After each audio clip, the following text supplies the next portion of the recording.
নাহমাদুহু ওয়া নুসাল্লি আলা রাসূলিল কারীম। আসসালাতু আসসালামু আলাইকুম ইয়া রাসূলুল্লাহ, আসসালাতু আসসালামু আলাইকুম ইয়া হাবিবাল্লাহ, আসসালাতু আসসালামু আলাইকুম ইয়া রাহমাতুল লিল আলামিন, আসসালাতু আসসালামু আলাইকুম ইয়া রাহমাতুল লিল মুসলিমিন। বুঝতে পারতেছেন? ভাই ভাই মিলে বেশি থাকবেন, আত্মীয়ের হক আদায় করবেন। আপনি লক্ষ কোটি কোটি টাকার মালিক হবেন, আপনার ভাই না খেয়ে থাকবে তা হবে না। আপনার ভাই বোন আত্মীয় স্বজন আপনার জাকাতের টাকা তারা আগে প্রাপ্য, আপনার পাড়া প্রতিবেশীরা তার থেকে প্রাপ্য। পাড়া প্রতিবেশীরা না খেয়ে থাকবেন, আপনার ঘরের মধ্যে 500 মণ চাউল রাখবেন তা হবে না। আল্লাহ ইসলামে এমন এক জিনিস দিয়েছেন, যে জিনিস আদায় করলে এই দেশে কোনো মারামারি হানাহানি থাকে না। এই পৃথিবীর একটা শান্তির রাজ্য, এই পৃথিবীর একটা বেহেশত কার জন্য? আল্লাহর মুমিন বান্দার জন্য। কি বলছি, আমার কথা বলছেন? এতিমের হককে আপনি নষ্ট করতে পারবেন না।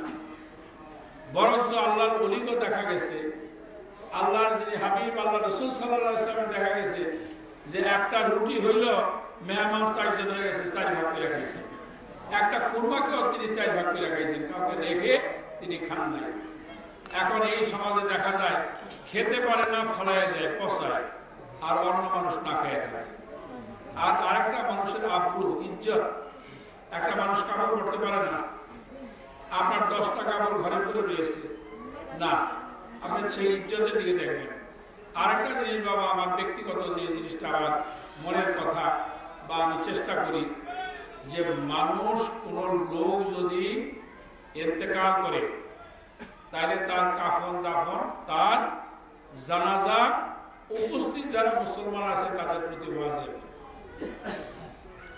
কাফনের কাপড় জোগাড় করতে পারে না, সামর্থ্যবান ব্যক্তিরা দেন, একজনের না পারেন 10 জনে দিয়ে দেন। ইসলামের কতগুলি জিনিস কিন্তু বর্তমানে আলোচনা নাই। মানুষ আমরা দাঁড়িয়ে তারা রাজনীতির কথাবার্তা বলে। রাজনীতির কথা তো নবী করিম সাল্লাল্লাহু আলাইহি ওয়াসাল্লাম রাজনীতি করেন না। ধর্ম এক জিনিস, আধ্যাত্মিক জীবন এক জিনিস, সুফি সাধনা এক জিনিস। একজন সুফি সাধককে জোর করে নিয়ে যদি কয় যে আপনি প্রধানমন্ত্রীর গদিতে বসেন, বলি বাবা আমার মাফ করে দেন, আমি এই দুনিয়ার জিনিস আমি নেব। বাবা, আত্মা কি, জীবনকে কন্ট্রোল করতে হবে। কি বলছি, আমার কথা বলেননি? তবে সুরেশ্বরী কিবলা কাবা সমস্ত কিছুই তিনি কোরআন এবং সুন্নাহর আলোকে, অর্থাৎ নবী করিম সাল্লাল্লাহু আলাইহি ওয়াসাল্লাম হাদিস শরীফের আলোকে তিনি 9খানা কিতাবে তিনি লিখে গেছেন।